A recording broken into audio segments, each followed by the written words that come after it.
So this is Living in Unstable Times, Part 4. We'll get back on that. And this, we're going to be back in Isaiah again. And, you know, I've thought about, I don't know, you know, not trying to preach to the times, but because he stands outside of time, in time, all of that, but I just see the relevance, okay? I see the relevance. So we're going to be in Isaiah chapter 8, but before we go to chapter 8, we got to back up a little bit because we have to set the scene for what's going on, and it fits. You know, yesterday was a Kentucky Derby. You guys watch the Kentucky Derby? I'm not much of a horse racer, but you got to have some kind of sport. So I'm over at Tracy's, and she says, "Let's watch the Kentucky Derby." I'm like, "Come on, baby, I want to watch Raymond." She says, "No, let's watch the Kentucky Derby." Somebody's lying here. I don't know which one. But anyway, you know, the Kentucky Derby is supposed to be in May. Now here it is September, so everything's all out of whack. And you know, they can't show the Kentucky Derby without showing the protesters who didn't want the Derby, and you know, just on and on and on everywhere. So you look around and you see mess on all sides. You really and truly do.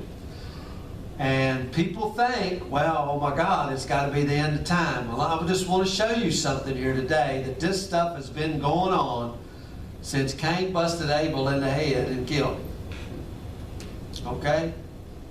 So in Isaiah, this begins in Isaiah. And you can read, I won't read all of these. I won't read all of these chapters to you, but Isaiah 7, 8, 9. I'm going to start in verse 2. Isaiah chapter 7, verse 2.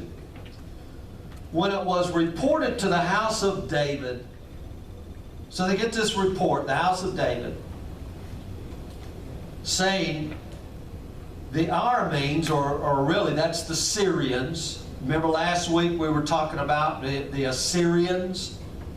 The Assyrians, Syria, have camped in Ephraim.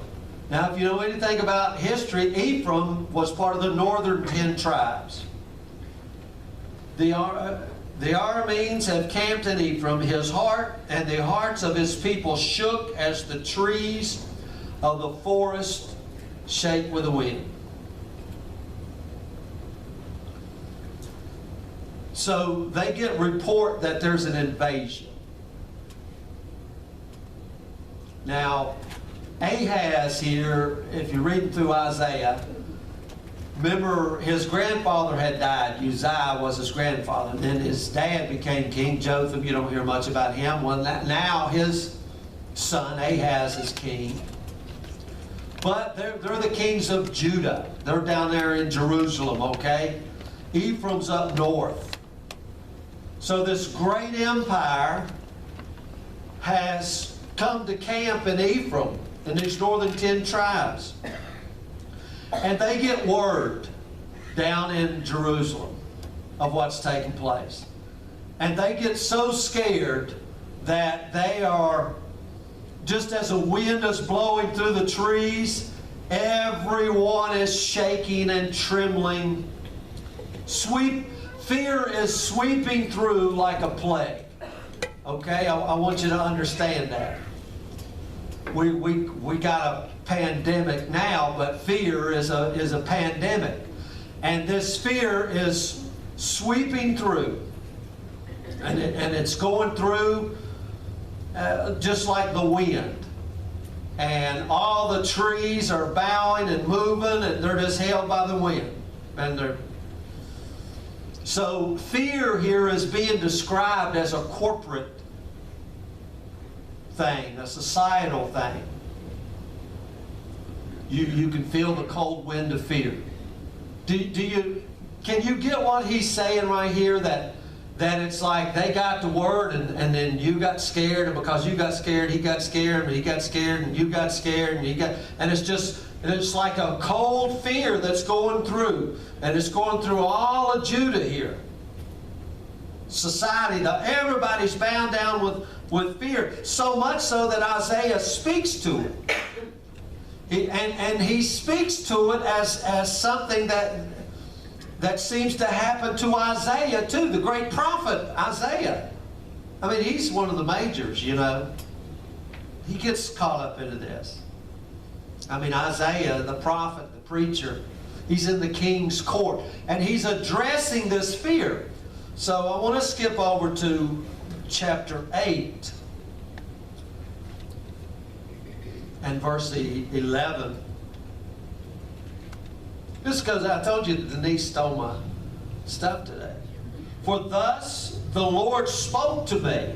This is Isaiah, who got caught up into this fear. He spoke to me with a mighty power, a mighty hand, and instructed me not to walk in the way of this people, saying, don't say what they say. Isaiah's given a little testimony. He says, the Lord spoke to me with a strong hand. The Lord got a hold of me and He shook me. You know, sometimes you need to be shook a little bit. Wake up. Wake up, Isaiah. And He instructed me not to walk in the way of this people. Now, who is this people? These are His own people. His own people who are swaying like with this cold fear that's coming through the land. Isaiah is addressing this fear. Why is he addressing it? Because he's being sucked into it.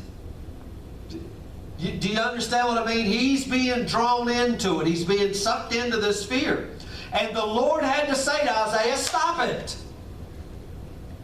Stop it right now.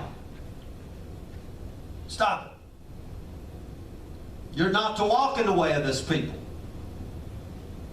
Let me keep on reading. Verse 12. You are not to say, now listen to this, I'm reading now the NAS. You are not to say it's a conspiracy. In regard to all this, people call it conspiracy. Do you understand? They're calling, man, are you not hearing this everywhere on TV and internet and Facebook and everywhere? It's a conspiracy. It's a conspiracy. He says, stop it, Isaiah. You don't talk like that. You don't talk like that. You're not to say it's a conspiracy. You remember I told you last week, God the Lumberjack, that He had the Assyrians in His hand and He used them and He's in control of the whole thing? We forget that, and it's easy for us to be moved with fear. You are not to say it's a conspiracy in regard to all that this people call a conspiracy. You are not to fear what they fear or be in dread of it.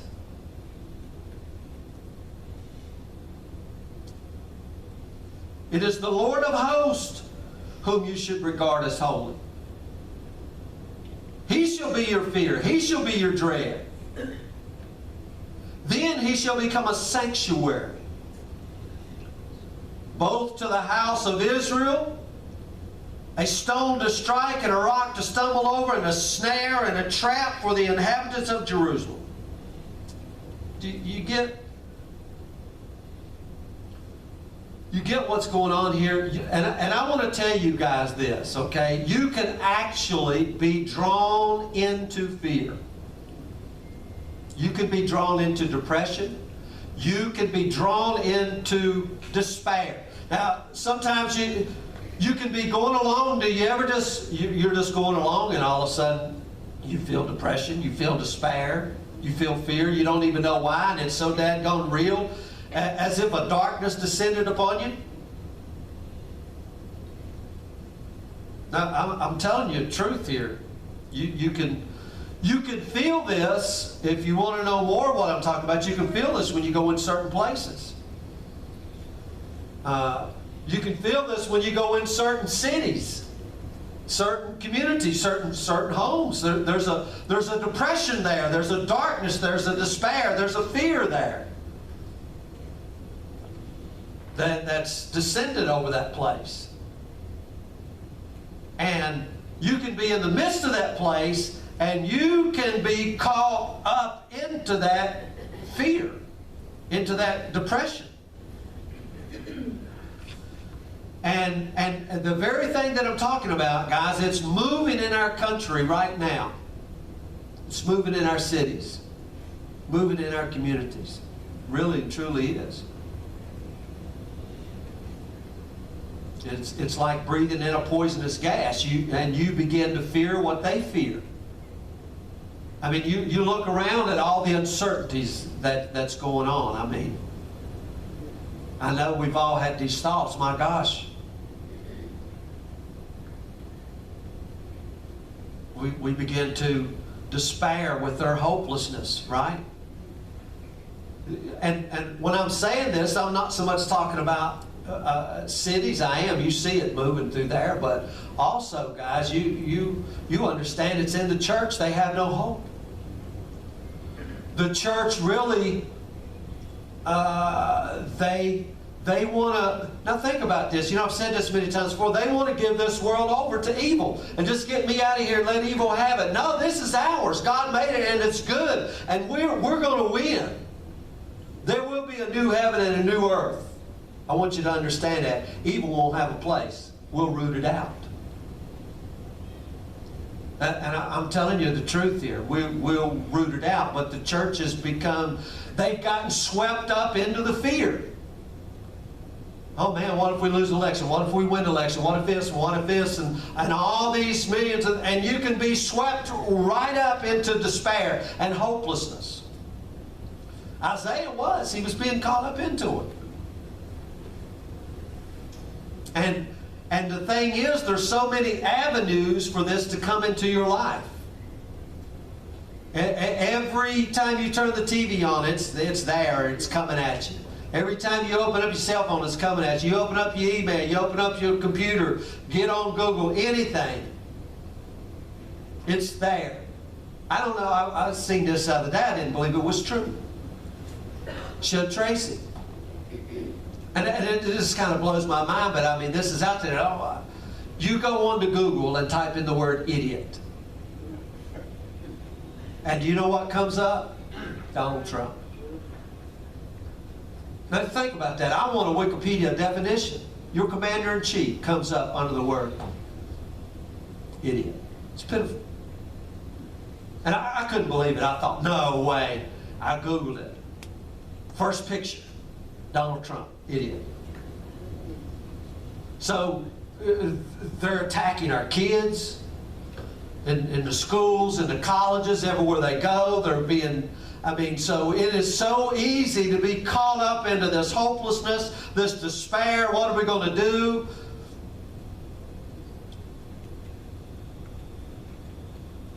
I'm telling you, one of the things that I have to do, and I mean, you know, sometimes you got to shut it down for a few minutes. These things was going on. What did Paul say? Set your affections on things above.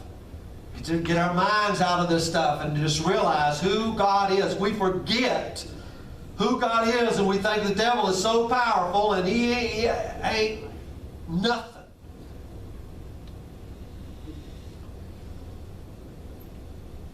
And so when you feel this fear and despair and hopelessness coming on, I want you to be able to recognize it, that its source is not you.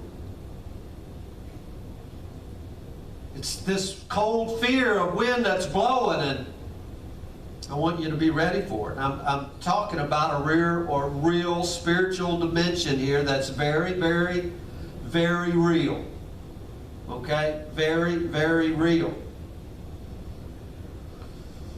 And Isaiah, he goes among this people that are scared to death. They're bowing before this fear like trees bowing in the wind. And as Isaiah goes there, and he begins to talk as they do about a conspiracy. Isaiah gets caught up into the conspiracy. Okay? He starts to worry with them. He gets sucked right into it, man. This conspiracy, and that was from the north. And I'm not going to say the threat wasn't real. We're going to see that it was real.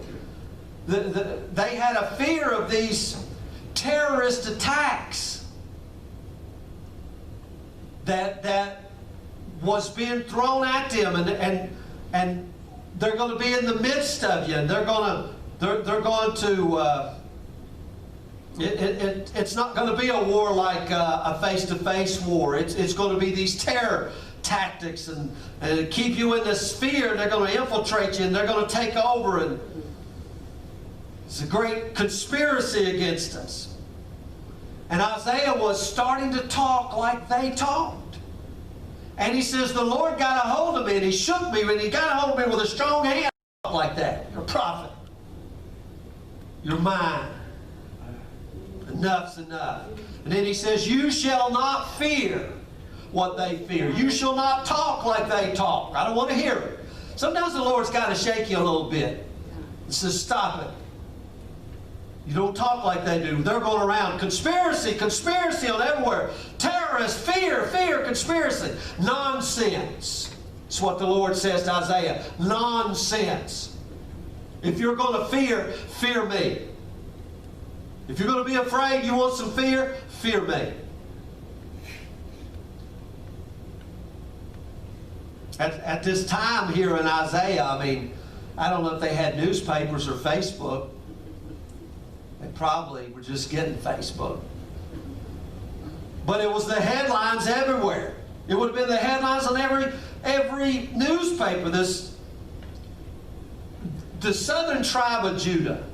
Okay, you remember after Solomon, they split. 10 tribes went north. 10 tribes.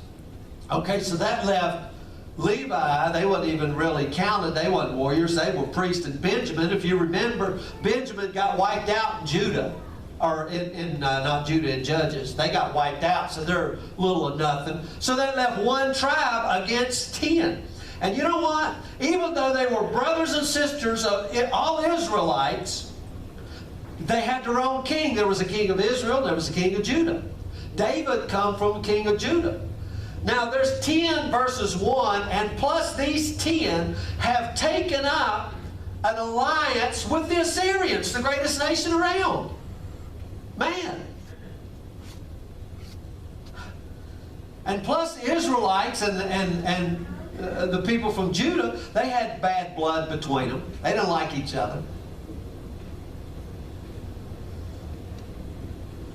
Now these 10 tribes that got an alliance with Syria, they're planning on marching down to Judah, tearing it up, killing their king, killing Ahaz, putting in their own king. You know, we're gonna establish our own government down there, and the first thing you got to do is go kill the king and all of his cronies, get rid of them. I mean, does this sound familiar? It sounds like what we're going through today, doesn't it? One way or another, we're gonna kill the king in one way or another. And it was into this that Isaiah came. And he went to King Ahaz. And Ahaz, they got word, okay? I'm just describing what's going on now.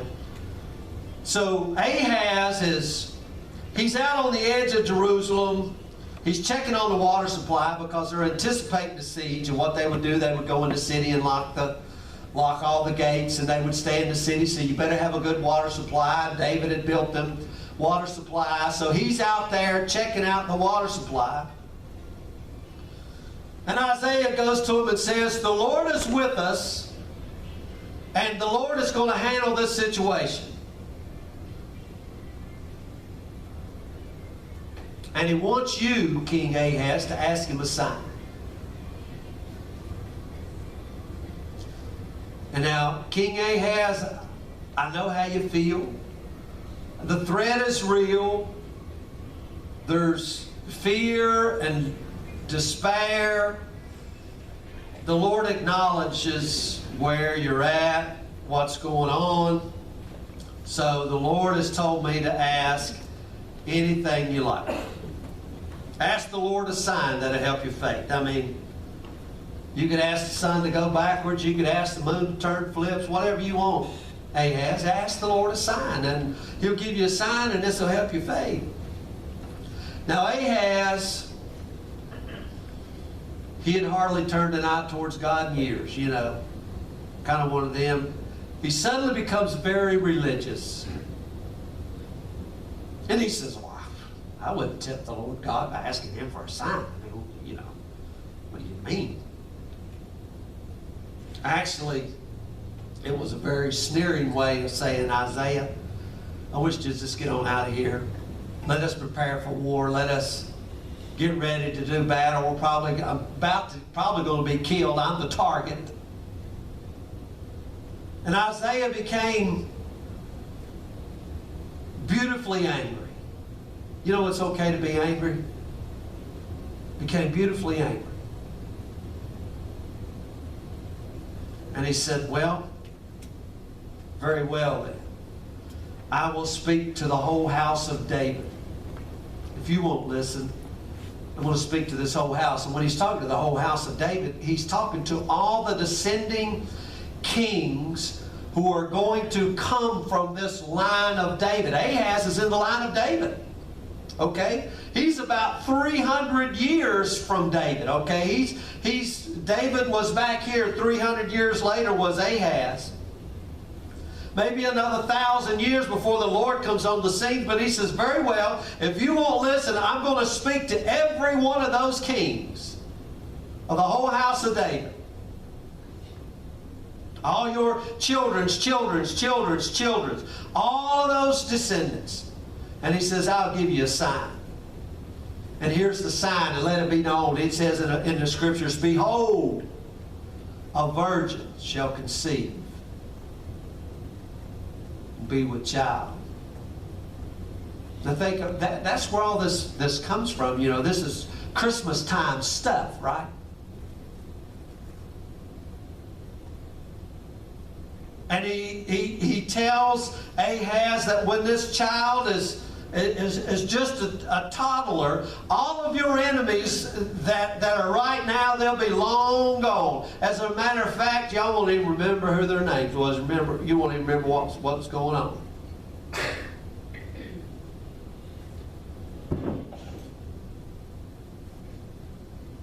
All of them will be ashes.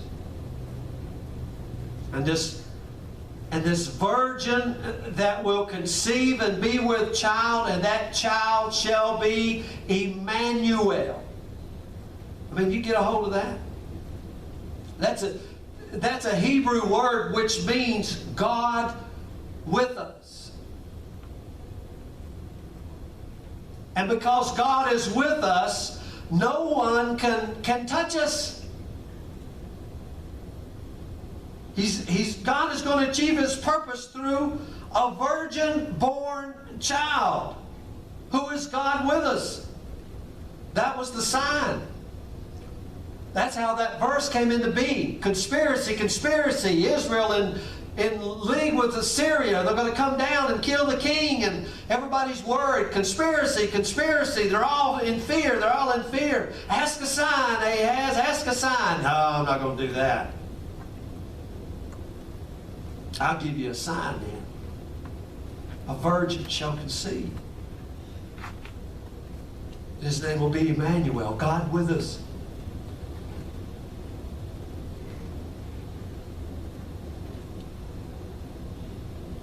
Isaiah, he can't get this out of his mind. You know, the Lord has done come and told him, stop it, Isaiah, stop it. So he's gotten himself back right, and then when he gets stuck on this word Emmanuel, God with us. People don't even get that today. Emmanuel, God with us. He keeps on talking about it. He talks about it in chapter 8. You go read it. Emmanuel. All our enemies. So all around us, enemies everywhere, conspiracies everywhere. But Emmanuel.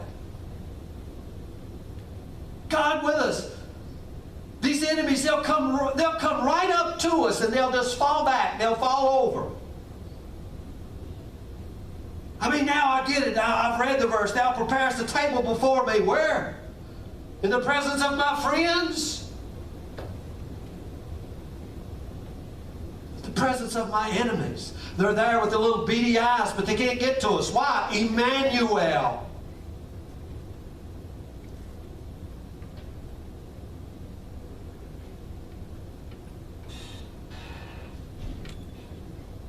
I mean, look what he says here.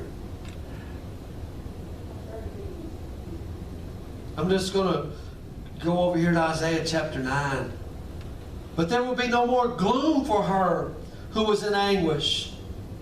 In earlier times he treated the land of Zebulun and the land of Naphtali with contempt, but later on he shall make it glorious by the way of the sea and on the other side of Jordan, Galilee of the Gentiles. And the people who walk in darkness, they're walking in darkness, depression, fear. What's going to happen? They'll see a great light. Those who live in a dark land, the light will shine on them. You shall multiply the nation. You shall increase their gladness. They will be glad in your presence, as with the gladness of a harvest, as men rejoice when they divide the spoil.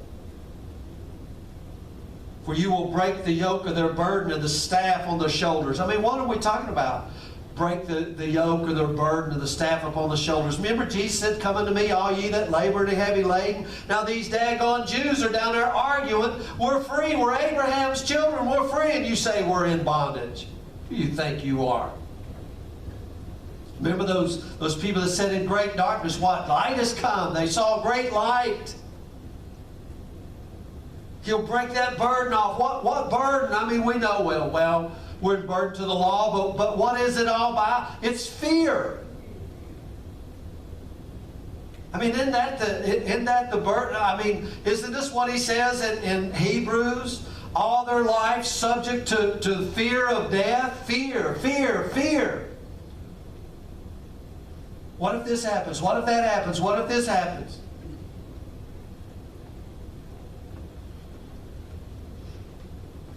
The rod of their oppressor, as at the battle of Midian.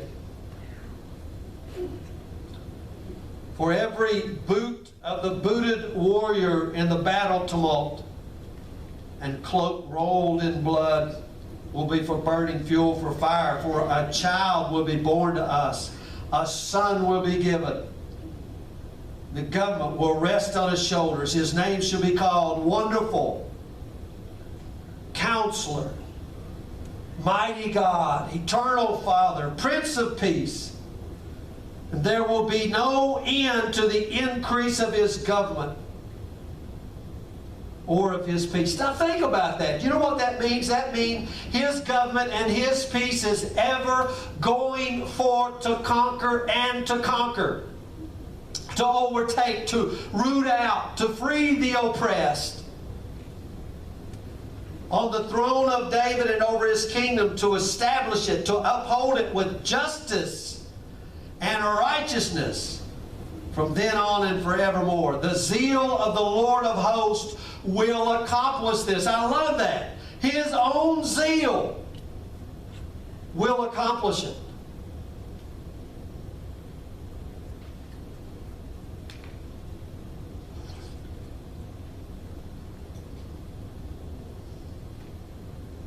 Now, you see what was going on here. I mean, all this fear that had come into the camp of Judah, Jerusalem. Isaiah gets caught up in it. He gets caught up into their fear, gets caught up into their despair.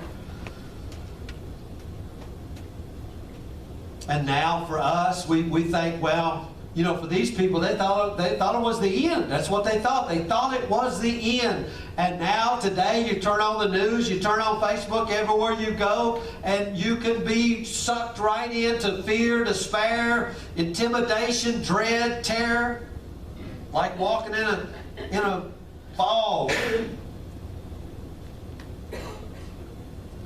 And you know what the truth of the matter is?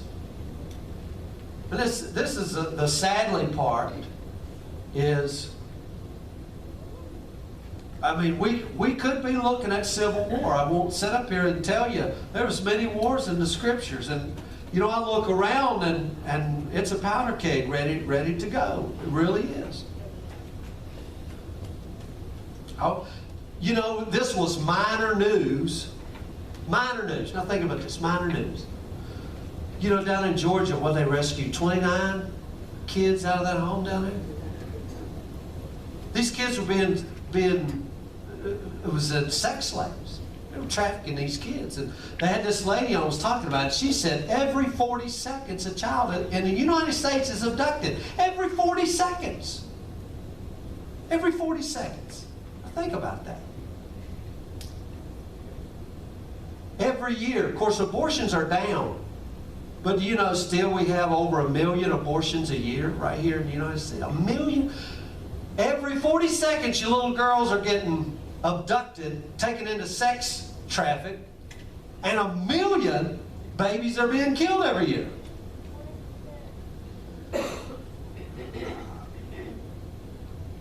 And it kind of blows my, I mean, this is the realistic, and then our cities are burning. I mean, we could sit up here and act like, hey, you're about to get your breakthrough. But really, guys, this is the truth. And this was happening during their time, too. How did they handle it? That's why I want to bring it out. How did they handle it? How did they deal with it? How did the prophets deal with it? Because it happened. And the people say, it's a conspiracy, it's a conspiracy, it's a conspiracy.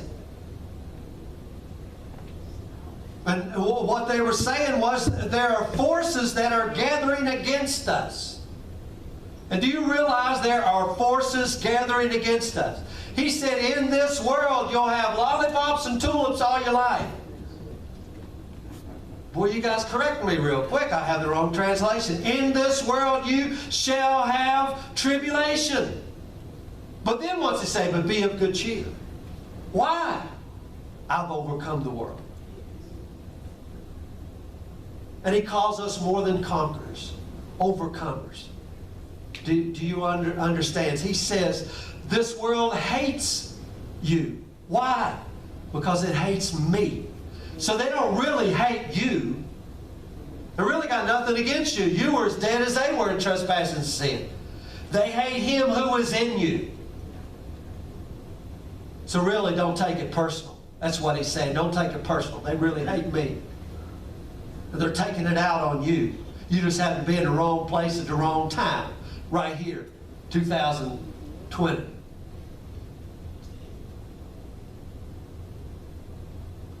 But I want you to understand here that God has spoken into the chaos. He's spoken into the terror, into the fear. And he says, a virgin shall have a child. And the government will be upon his shoulders. And we just read, in the increase of that government, there shall be no end.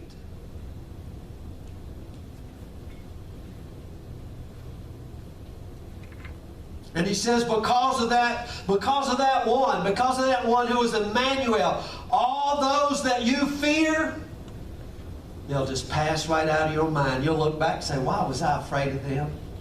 Why was I afraid of that? Because we didn't know how big and how strong our God is, our Father is. I mean, we think he's over here and he's wondering, oh my gosh, what am I going to do now?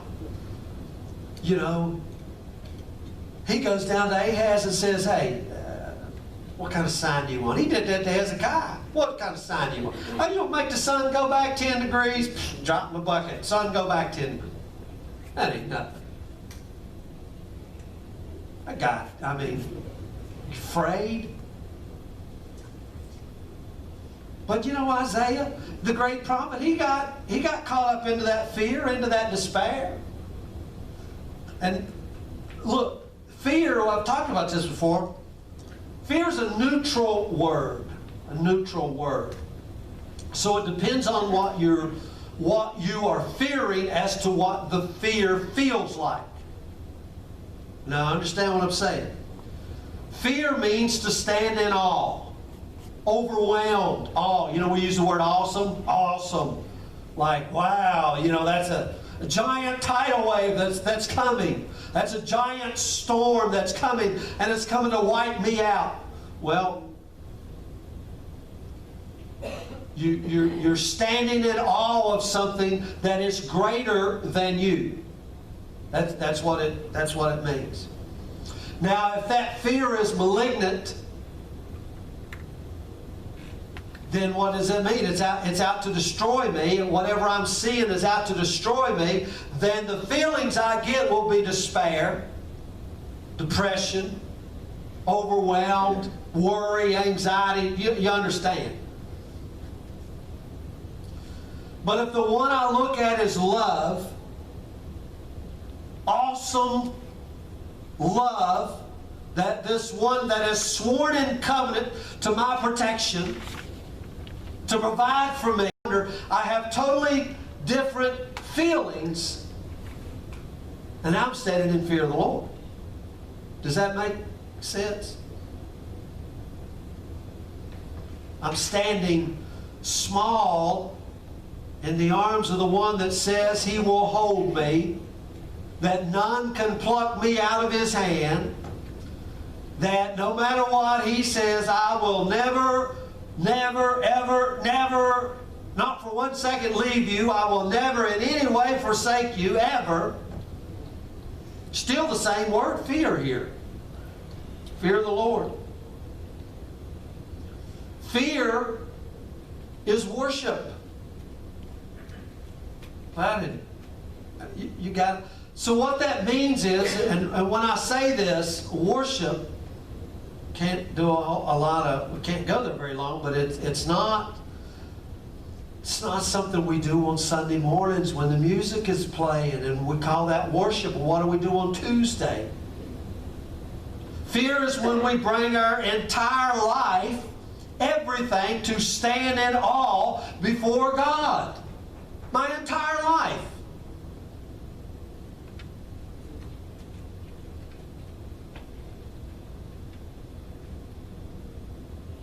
And I recognize that He is who He says He is.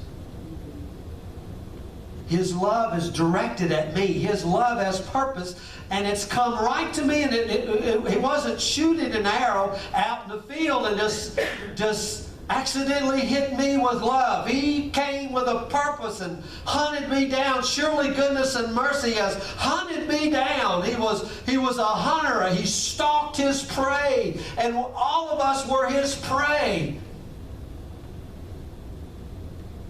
We were created to walk in the fear of the Lord. What happened all the way back in the garden when sin entered? The very first word the human race spoke was sinful fear. Why are you hiding, Adam? I was afraid. There come in this other fear that was alien to man. It was foreign. It wasn't meant for us. And that fear began to grow, and it was the wrong fear, and it made us look like monsters and I don't know, some kind of sci-fi creatures, fear growing out, and it produced envy and malice and selfishness, and it just made people into monsters that we call the human race. Monsters. Why do you think what's going on in the world today is going on? Fear. Sinful fear. I mean, you go out in the streets of the city, you better have riot gear on. You better have protection on. And what does He tell us to put on? The breastplate of faith, the helmet of salvation. Why would you need that? Because something is coming at you. The fiery darts of the evil one is coming at you. Why? Because of fear. And you know what, guys? I just want to say this. Why is all this taking place? Because the enemy knows he has but a short time. Okay? It's like a dog backed in the corner. When I say that, I'm saying he realizes the kingdom to him is coming. And the increase of this virgin-born son here, Emmanuel, is coming. And it will destroy and root you out and crush every corner that you've been hiding in. You will not have a foothold anywhere. I want you to understand that.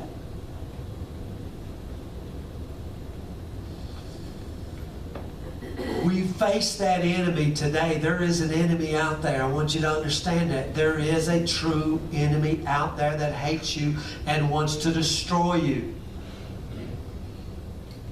Whether it's a global enemy or a local enemy, whether it's floods and storms and winds, and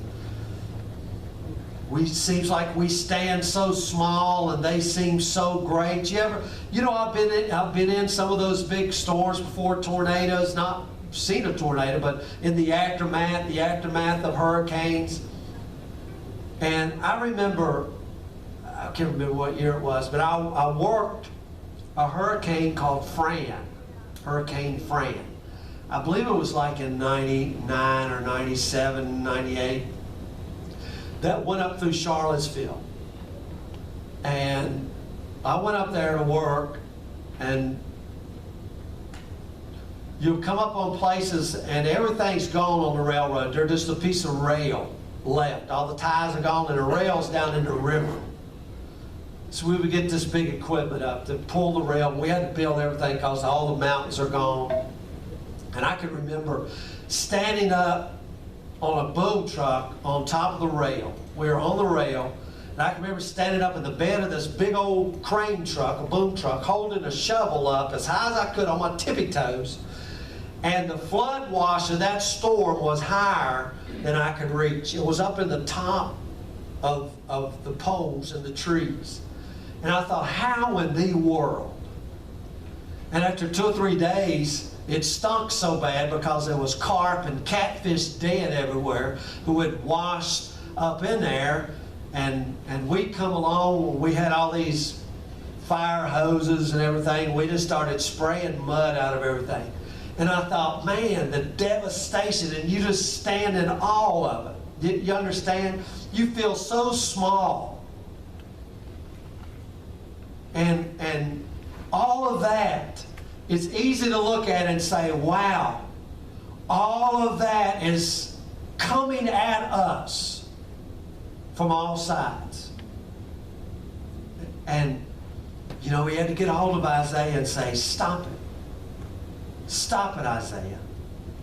You're not going to fear like these people fear. You're not going to get caught up in what they fear. Conspiracy. You're not going to talk like that. You want to be afraid of me. You want to fear me. This evil that's in our world today, guys, it's took its mask off. It's not hiding anymore. I know we ain't supposed to talk like this, are we, in church, but I want you to understand. Evil has took its mask off. Standing there exposed. And it wants to put us down. I mean, you gotta understand that. Baring its teeth, it's no longer hiding. Now, so what do we do? What do we do? Well, one like Isaiah. Stop it. Stop the nonsense. Stop the conspiracy. Realize. That's why I want to say God the lumberjack. God knows what He's doing here. God is in control of the whole thing. Do you realize that not one sparrow can fall without Him? I want you to remember that. Now in the midst of all of this, that the hairs on your head are numbered. Not one sparrow can fall without Him. But I've got to throw this out there, and we've talked a little bit about this before, so here we are with all this stuff going on. And I want to talk to you about this here real quick. Shall we prepare? As believers, I got to ask the question, shall we prepare?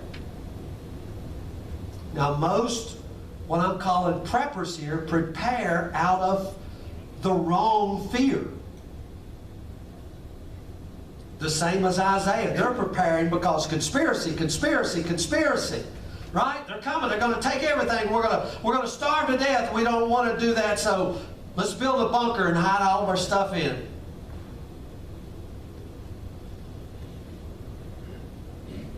whatever we do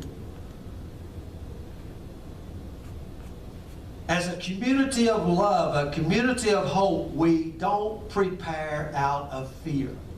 That kind of fear. I want you to understand. We got to stop the nonsense of fear. Who are we? We're seated in the heavenly places in Christ Jesus. We're forgiven. We are forgiven. I wish people could get a hold of that. No more guilt and shame. No condemnation. We're a new creation in Christ Jesus. A place where heaven has joined earth. Do you realize the Bible never comes to a person that's in fear and strokes them on the head and says, there, it'll be okay. He comes to you all the time and he stamps his foot and says, fear not. It's a command. Stop it. Stop being afraid. Because that means you don't know who I am. You're looking at this storm thinking this storm is something. I'm telling you, be still, and it's still. Forgot who I am. Stop it. We get these pictures of little Jesus patting us on the head. He says, fear not. I'm commanding you to stop it. Comes to Isaiah with what a strong hand. Isaiah said he had to get a hold of me. He had to shake me and say, stop it, Isaiah. You won't fear what these people fear. You won't go around talking conspiracy. Remember Jesus on the boat? Hurricane weather hits. They're bailing water all night long. They finally wake Jesus up. What does Jesus say? There. It'll be all right. He says, where's your faith? The heck are you fearing? Waking me up. I'm sleeping. Been tired all day. Bunch of unbelievers. He did. He says, where you have no faith. He told them. Don't have any faith. So why would believers then fear and lay up for the future? If we do our prepping, if you will, it's got to be baptized in hope. It's got to be baptized in faith. And in these time of troubles, and guys, I would say we're there. I don't want to beat around the bush about it. I mean, we could be looking at civil war. I don't know. I don't have a crystal ball. The Lord hadn't told me. It's pretty easy to see. You know? It's pretty easy to see. I mean, this country's been in World War I, World War II, Vietnam, Korean War, wars in the Middle East, and now the war might be knocking on our door. You know? I mean, it could be falling in our own streets. You don't know. I'm sure, we got a National Guardsman in here right now. I'm sure you guys are preparing for the worst. But I don't know in this state with our governor. But anyway, most. But you know what I'm talking about. It's the real deal. And in times like this, guys, it makes you realize the scriptures aren't fairy tales. Things like we learned in a galaxy far, far away a long, long time ago. It's the real deal. A guy told me the other day, he said, man, it's like we're living in the Bible days. I said, we never got out of them.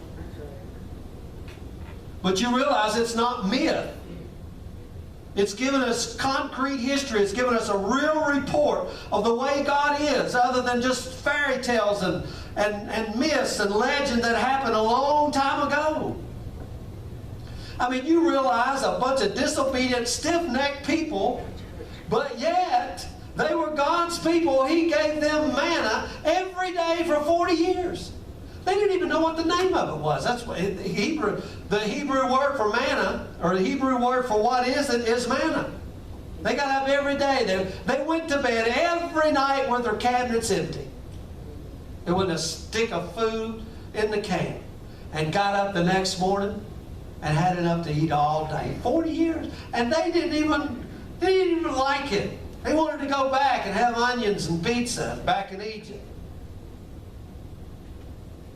But you know what? God was faithful to his people. I mean, how about Elijah?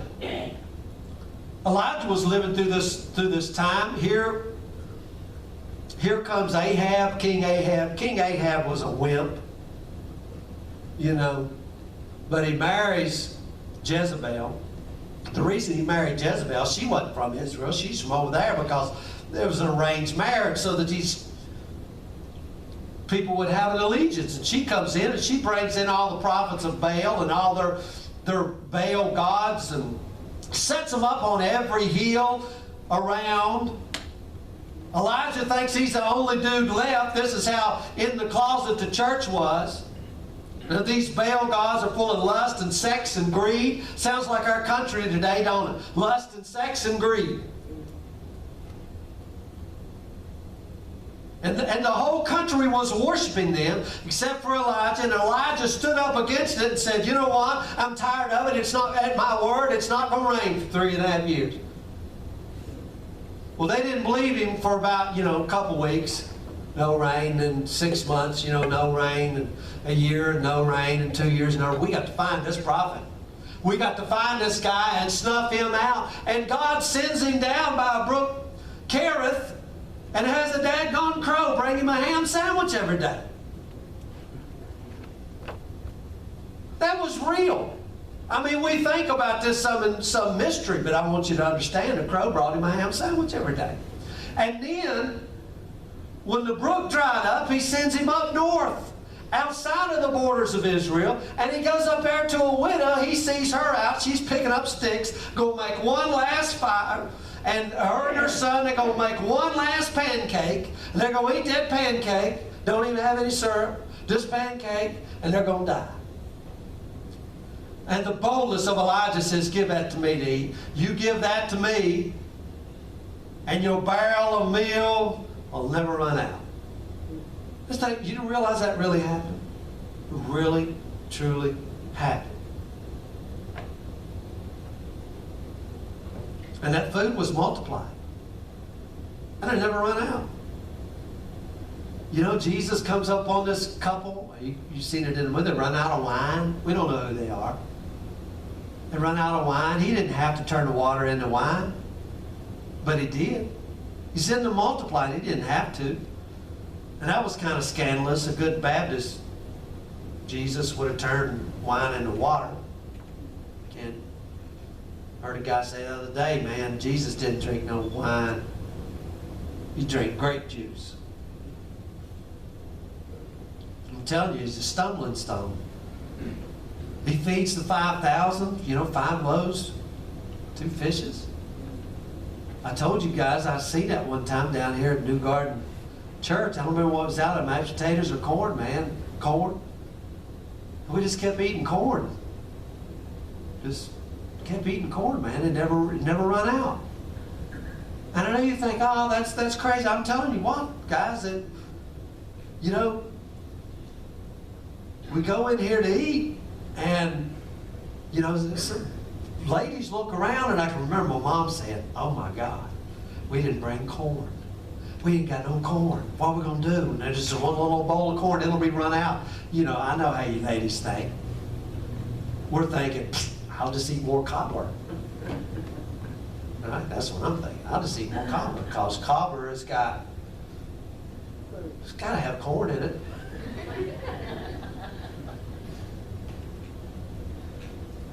If you can make a tomato soup cake, you can have corn in cobbler. Is it a tomato soup cake? Yeah, tomato soup cake. But you understand what I'm talking about? I mean, the Lord does this. And you don't know that until you're in the situation where you don't have any. And then you watch. So we think the situation is terrible. And he's saying, look, don't be afraid. If you're going to fear me. Watch what I'm about to do. Ask me a sign, I'll give you that. He doesn't give us a sign. You know what he says to us? There shall no more sign be given but the sign of Jonah. I didn't give you the sign. What? I done raised up from the dead, and now I live in you. You want to say, you have a sign. Emmanuel, God with us. And now let's see, the Old Testament, they didn't have it. They need to ask. We got it. The sign and the wonder. Jesus feeding the 5,000. You realize that he can multiply your groceries I mean, you ever go read Deuteronomy 28? Just go read it. And look, I mean, He'll bless you when you go to Walmart's, and your potatoes won't run out, and your Reese cups won't run out. They will? Yeah. I want us to get real, you know. I mean, we have seen this year, I have seen 3 floods like I've never seen in years and years. 2 of them hit right there at Raven, and 1 of them hit over there at Tracy. I got washed away again. I mean, we've been sending crews down there to clean the mud and stuff out of the tracks and the houses in the mud. We've never seen anything like this. I mean, that's the 4th one in 1 year. I can remember the bad flood we had in 77 or early 78 because of the terrible winter we had back in 77. We hadn't seen floods like that. And then all of a sudden, man, Raven gets flooded. 3 weeks later, it's flooded again. And then they was talking about, well, they had 3.5 inches of rain down there in Grundy in an hour. Tracy and them had 4 inches in an hour. I mean, they're rushing to move things out of the way.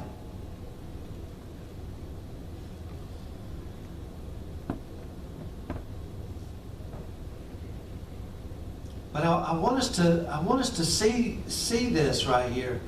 The glory of God, the blessing of God in the kitchen, in the workplace, in the home, the real deal. I mean, we turn the Bible into all kinds of crazy stuff. Why did God give Peter that great big catch of fish? We turn it into soul winning. It's all spiritual, man. Peter had bills to pay. I mean, if you get right down to it, we got bills to pay, don't we? So God was helping Peter pay his bills. Listen, it can all be about soul winning, but when they turn your electricity off, you really ain't caring about soul winning. You're caring about paying your bills. I mean, I've seen it happen. I know my uncle, and he don't even go to church anymore, not Herschel, one of Dad's brothers, went to church one time when he was gone. And out of the blue, he just got in his checkbook and wrote this guy a check who lived up on Railroad Ridge. Just made up an amount, put it on his check, and it was the exact, to the penny, amount that he needed to get his electricity cut back on. To the penny. Now, we call it soul winning. I'm talking the real deal. And God just put it on his mind to write a check for $58.61 and give it to this guy, and that was the exact amount. I mean, this is the real deal.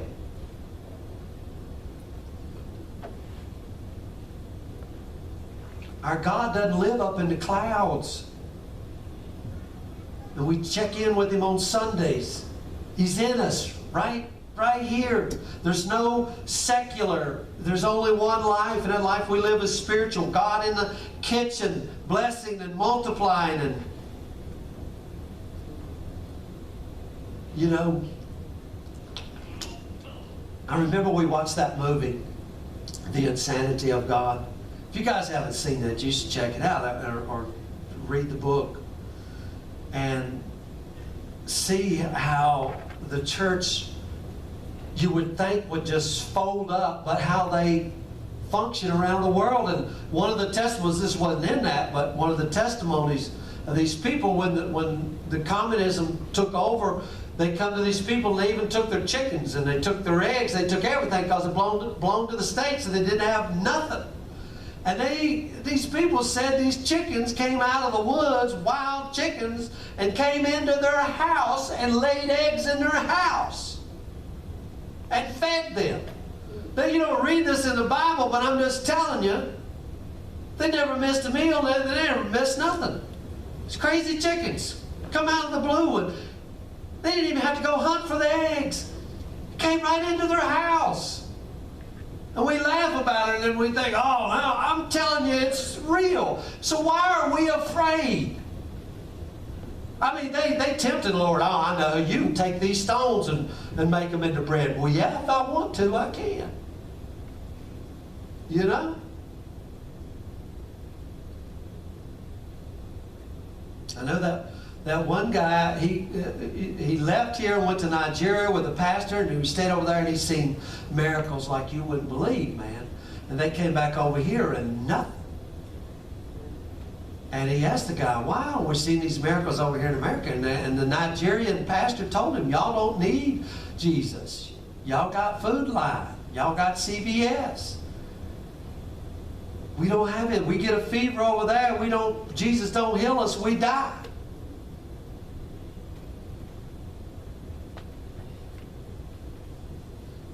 God is into prepping. Why do we prep? And I'm going to be done here in a minute. Why do we prep? Proverbs 3:10, so that the barns may be filled and filled with plenty, and the presses bursting with new wine. Why? Because remember, you was a stranger, and the Lord brought you out with a strong hand. And there'll be people at your gates. There'll be people at your doors that are hungry. So we prep so that we can have to give to others, because that's who we are. We prep so that we can give. We're different. We don't prep out of fear to guard it with a AR-15 in some bunker. We prep to give and to help. The blessing of God, I've said this before, is like a great stream. You can't stand on the edge of the bank. You got to get into the water, and you can't dam it up. You're part of the giving, and as it hits you in the back, you give.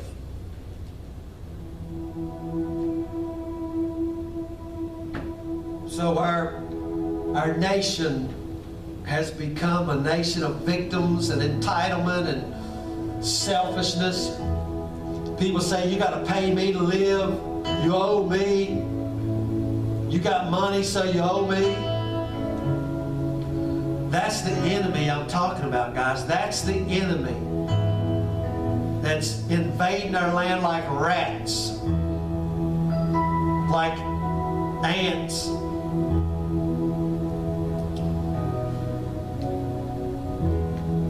That's the conspiracy, all the greed, the lies, selfishness. But we are new creation, bearers of resurrection life. That's, to them, we're the invaders of the land. And you know what? We are more than conquerors. If we're more than conquerors, that means there's an enemy that we're going to put our throat on and say, enough is enough. Joseph was a prepper. He prepared. Here's a side note. You realize it took God 5,000 years to prepare for the incarnation? And in our preparedness, guys, if we never need it, that's great. But we're ready for the Lord to multiply our groceries, multiply what we put away, multiply our food when we don't have it. But we never trust in our prepping, but we do trust in Him that He can multiply what we prepped. And I want to close with this here. Think about the worst. Prepare yourself for the ultimate worst. What's the worst that could happen? And how you're going to deal with it. David prepared for the worst. He said, yea, though I walk through the valley of the shadow of death. Let's just say that I'm walking through the valley of the shadow of death. I'm going to prepare myself for it and prepare how I'm going to handle it. Now, how am I going to handle walking through the valley of the shadow of death? I'm going to fear no evil. Why? Are you a big tough guy, David? Are you big tough? You've overcome it? No. Here's why. Because thou art with me. Where are you going to get your comfort from? Thy rod and thy staff comforts me. You get it? Let me give you one last verse. had to get this Bible out because I can find it in this Bible faster than I can the other one. Worst case scenario, look right here. Although I'm in Habakkuk 3. Although the fig tree shall not blossom, there be no fruit in the vines. Frost has got them all. There's no harvest. The labor of the olive shall fail. There's no oil. There's nothing. The field shall yield no meat. There's no corn. There's no peaches. There's nothing. The flock shall be cut off from the fold. I mean, disease come in and killed them all. There shall be no herd in the stalls. There's nothing. Yet, in the midst of all of that, I will rejoice in the Lord. I will joy in the God of my salvation. The Lord God is my strength, and He will make my feet like hinds' feet, and He will make me to walk upon mine high places, to the chief singer on my stringed instruments. If all else fails, I will rejoice in the Lord. I will trust in Him. You guys see what I'm talking about? That's what we're facing. So just remember that. Conspiracy? No. You don't talk like they talk. You don't fear what they fear. Fear me, the Lord says. Fear me. So I will stop right there.